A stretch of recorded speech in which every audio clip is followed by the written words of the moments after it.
اعوذ باللہ من الشیطان اللعین الرجیم بسم اللہ الرحمن الرحیم السلام علیکم یا علی مدد۔ مومنین و مومنات کی خدمت میں آج ایک بے انتہا مجرب و جلالی ترین وظیفہ عمل ابا عبداللہ الحسین علیہ السلام کی بارگاہ سے لے کر آئے ہیں۔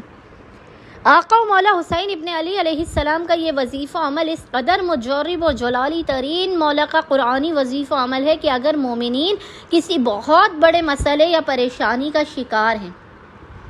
کوئی ایسی مصیبت یا پریشانی ہے جو دور نہیں ہو رہی ہے، تو مومنین حق ابا عبداللہ الحسین کا واسطہ دے کر اس وظیفے عمل کو کریں۔ جب کوئی وظیفہ، کوئی دعا آپ کی، کوئی عمل آپ کا قبول نہ ہو رہا، آپ اس عمل کو کریں۔ اگر حاجت قبول نہ ہو تو آپ شکایت کیجیے۔ رزق میں بے تحاشا برکت ہوگی، آپ کی غربت و غریبی دور ہوگی۔ یہ ایسا عمل ہے جو آپ کی تقدیر کو بدل دے گا۔ اولاد، شادی، کاروبار، دنیا کا کوئی بھی مسئلہ ہو، کوئی بھی حاجت ہو، کوئی مصیبت ہو، تنگ دستی ہو، خصوصی طور پہ تنگ دستی سے آپ کو فوری نجات حاصل ہو جائے گی۔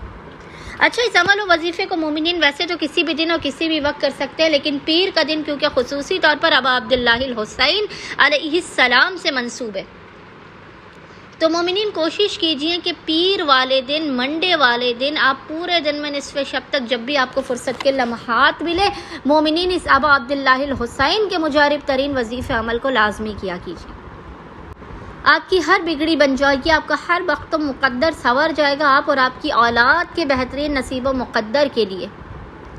دشمنوں کے حسد سے، شر سے بچنے کے لیے، بیماریوں سے نجات کے لیے، بس مومنین خصوصی طور پہ کوشش کیا کیجیے منڈے والے دن، پیر والے پورے دن میں نصف شب تک جب بھی آپ کو فرصت کے لمحات ملے، آپ نے سب سے پہلے باوضو ہونا، باوضو ہونے کے بعد آپ نے قبلہ رخ بیٹھ کر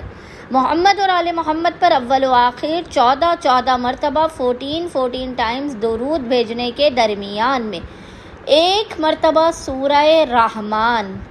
ایک مرتبہ سورہ رحمان اور 3 مرتبہ 3 ٹائمز سورہ فجر، سورہ فجر جسے سورہ امام حسین علیہ السلام بھی کہا جاتا ہے، آپ نے ایک مرتبہ سورہ رحمان اور 3 مرتبہ سورہ فجر پڑھ کے ہاتھوں کو بلند کر کے روتے ہوئے، گڑ گڑاتے ہوئے، اپنے گناہوں کا اعتراف کرتے ہوئے خداوند متعال کو حق ابا عبداللہ الحسین کا واسطہ دے کر اپنی حاجات کو طلب کیجیے، مسائل کے خاتمے، رزق میں برکت کی دعا کیجیے۔ انشاءاللہ تعالی خداوند متعال ابا عبداللہ الحسین کے کریم کربلا کے حق کے صدقے سے مومنین کے مقام سے بلند ہونے سے پہلے ان کی خالی جھولیوں کو بھر کے انہیں بامراد کر دے گا۔ اللہم صلی علی محمد و آل محمد وعجل فراجہم اجمعین۔